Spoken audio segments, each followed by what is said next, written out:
mtazamaji wa The Star Africa Network. Je, hivi tunaweza kusema ya kwamba Hamdi ni Mr. Mind? Yes, inawezekana. Hamdi anapenda kutumia mfumo wa 4-2-4 kwa maana ya walinzi wanne ambao ni Ibra Baka, Dickson Job, Ezra Patrick Mwenda pamoja na Boka. Na katikati utawakuta viungo wawili, either utamkuta Aucho na Mdafri au Aucho na Duke Abuya, alafu mbele utamkuta Clement Mzize, Prince Dube, Pacome Zouzoua pamoja na Stephen Aziz Ki kama first 11 yake. Study tukirifa kwenye mechi ya Mashujaa ambao Dar es Salaam Young Africans walishinda goli 5-0 dhidi ya Mashujaa. Hamdi yeye alitumia maumbo matatu ambayo yalizaliwa kutokana na fluidity ya wachezaji na nafasi zao kiwanjani kadri ya walinzi, muda na mjongeo wa mchezo. Hamdi alianza na 4-3-3 kwa maana ya walinzi wanne, viungo wakabaji watatu na washambuliaji watatu.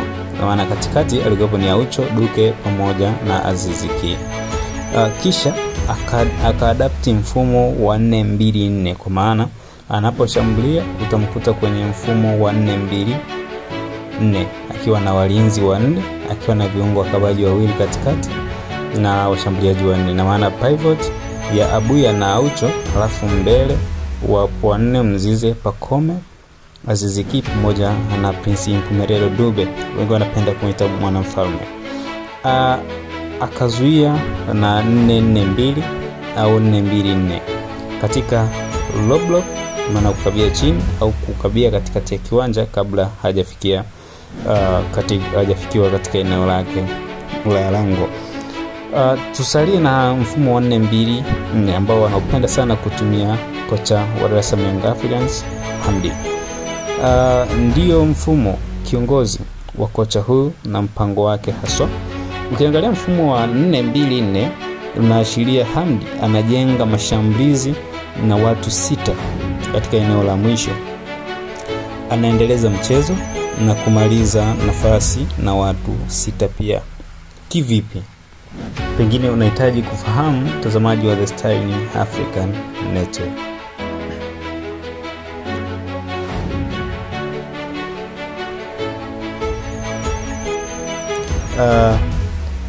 Mfumo wa 4-2-4 ni umbile linalotoa fursa ya mnyumbuliko mkubwa na idadi sahihi ya kuwadhuru wapinzani kama una ubora sahihi kiwanjani na kikosini kwako pia, hasa katika spidi, akili, ujuzi na uwezo binafsi kwenye mpira, utulivu na usahihi wa matendo kama timu.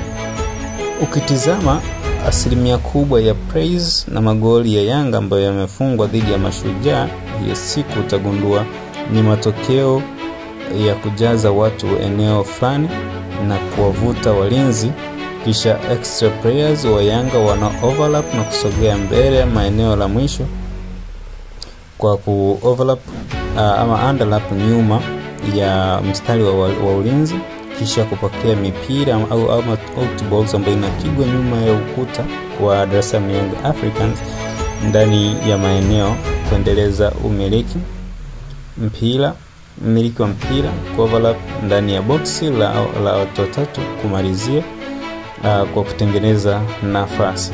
Ina maana baada ya mabeki wa overlap wanacheza kama winga, wanaopanda kuongeza nafasi na idadi ya watu katikati kwenye final third, basi utawakuta Ezra Patrick Mwenda pamoja na Shedrack Isaac Boka ambao wao wana overlap kama mawinga na wanyongeza, na chini utamkuta yupo Ibra Baka, Dickson Job na Khalid Aucho kwa ajili ya kulinda mlinda mlango wao Djigui Diarra. Hamdi anatumia umbo la pembe tatu kutimiza hilo dhidi ya Mashujaa. Na vipi kuhusu wide areas, maeneo ya pembeni? Maeneo ya pembeni mara nyingi yanapenda kumtumia Pacome Zouzoua pamoja na Clement Mzize ambao wao wanajitenga wide na kupokea mipira na cross ndani. Wanapocross ndani, basi wanawapa nafasi ya kumrudisha fullback wao juu ama pembeni. Anaweza kuwa ni Boka upande wa kushoto ama Isla upande wa kulia, na wana overlap ili kupokea mipira ambayo itapigwa kutoka katikati ya kiwanja kwenda nje. Na tunapozungumzia kwenye half spaces, Isla ana push juu kidogo, Pacome na Mzize juu yake wide. Aziz Ki anasogea kuleta watatu dhidi ya watatu, kwa maana ya beki wakati, winga pamoja na fullback wa Mashujaa. Wao ndivyo walivyokuwa, na hii inafungua sana nafasi katika half spaces ama nusu nafasi na eneo la kati kwa Dube na Abuya ama Aucho ku overlap nyuma ya ile watatu dhidi ya watatu au 3v3 kwa ajili ya kupokea mipira na kuibakisha timu katika kubakisha umiliki wa mpira katika mchezo. Yanga ama hasa kutoa pasi za mwisho kwa ajili ya kutengeneza nafasi za kufunga mabao mengi zaidi. Ikiwa hivyo pia upande wa Boka na Pacome au Mzize.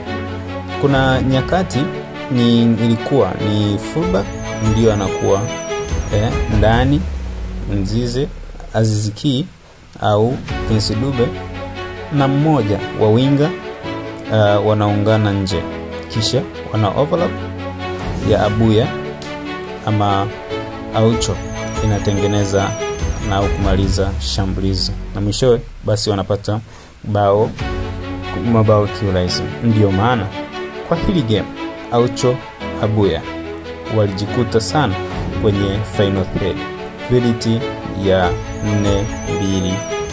Ni mfumo ambao umewafanya sana Yanga na unamfanya kocha Hamdi aendeleze makali yake ili anapokuwa na Yanga, na ndio mfumo ambao Yanga ya Hamdi inashambulia namna hiyo.